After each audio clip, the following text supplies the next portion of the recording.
tentang didahulukannya wadda'aka baru qala. Bukan apa artinya, kenapa tidak cukup dengan ma qalaka rabbuka atau ma qalaka wa ma wadda'aka rabbuka. Tinjauannya memang ada beberapa hal di sini. Pertama, ma wadda'aka, yakni Tuhannya Muhammad SAW tidak meninggalkannya meskipun nanti akan mendatanginya lagi. Rupanya inilah yang digambarkan paling banyak beredar, paling menyebar isunya, karena paling gampang diterima oleh logika yang paling sederhana. Orang yang punya prasangka objektif pun di kalangan orang ateis pada saat itu, oh iya, untuk sementara barangkali Tuhan Muhammad meninggalin Muhammad tuh, kelihatan tuh dari kondisi Muhammad gitu. Katanya di situ, sebab mawadda'aka, meninggalkan, atau dia di sini istilahnya meninggalkan untuk kembali lagi, meninggalkan bukan karena benci untuk berjumpa lagi, adalah kondisi sosial yang paling ringan diterima Muhammad ketimbang qala. Qala itu kan berarti Muhammad ditinggalkan Tuhannya dan Tuhannya benci untuk berjumpa dengannya. Ini sengaja dibelakangkan karena ini kondisi yang ringan dan ini pula yang paling banyak tersebar pada saat itu. Maka didahulukannya lah mawadda'aka sebagai bentuk counter isu yang sedang berkembang. Dan karena memang tersebar itulah juga sempat menimbulkan kegusaran Muhammad SAW.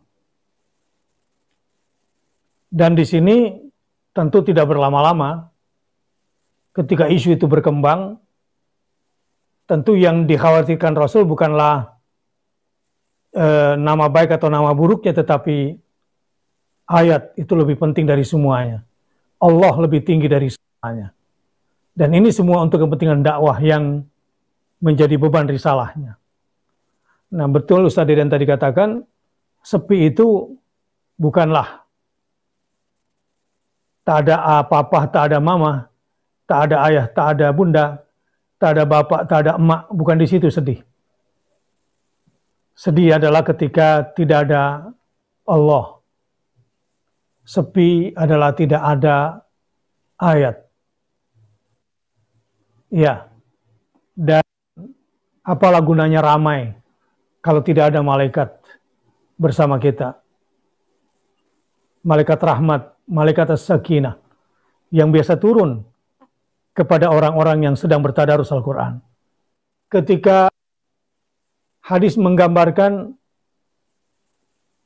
tidaklah seorang hamba mentadarus Al-Quran di antara mereka di salah satu rumah di antara rumah-rumah Allah, maka turun kepada mereka malaikat, turun kepada mereka malaikat as-sakinah, mereka kemudian dipenuhi dengan rahmat, dan para malaikat kemudian haffathum, berada di sekeliling mereka, bahkan kalau ada yang lewat akan meletakkan sayapnya menghormati orang-orang yang sedang bertadarus Al-Quran, termasuk yang sedang bertadabbur Quran pada malam hari ini. Jadi tidak ada suasana seperti malam ini, adalah sepi.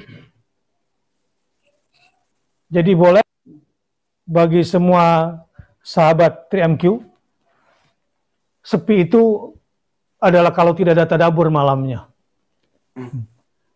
Sepi itu kalau sudah ketiduran,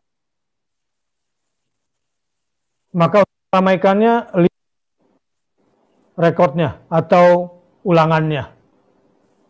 Sepi itu adalah kalau malam tidak bertambah ayat yang kita baca, kita fahami, dan kita hafalkan. Itu sedih dan sepi.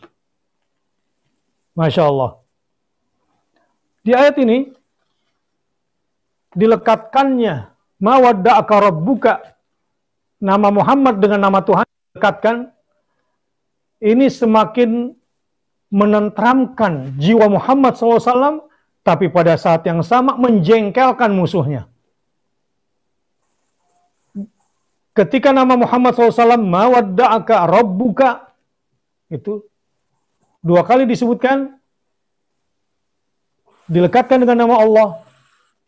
Ini menenteramkan hati Muhammad SAW, sekaligus membuat jengkel musuh-musuhnya.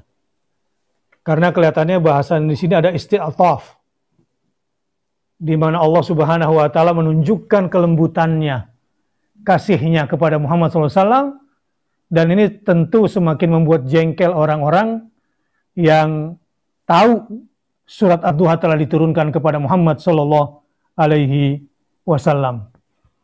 Apa hikmah yang bisa kita ambil? Bahwa janganlah berburuk sangka kepada Allah. Jangan. Karena awal semua kesedihan adalah buruk sangkamu kepada Allah. Maka senantiasalah kita memelihara husnul dzan. Ini semua sikap positif, berpikir positif tidak akan pernah menenteramkan jiwa pada puncak ketentramannya sebelum husnudzan billah. Dan yang kedua, jangan ragukan kehebatan Allah sedikit pun. Jangan ragukan kehebatan Allah sedikit pun untuk menolong kamu dan membalas orang-orang yang menghina kamu karena kamu menjalankan agamamu. Sudah, tenang, nggak usah gusar. Setelah mempelajari ma wadda'aka rabbuka wa ma qala.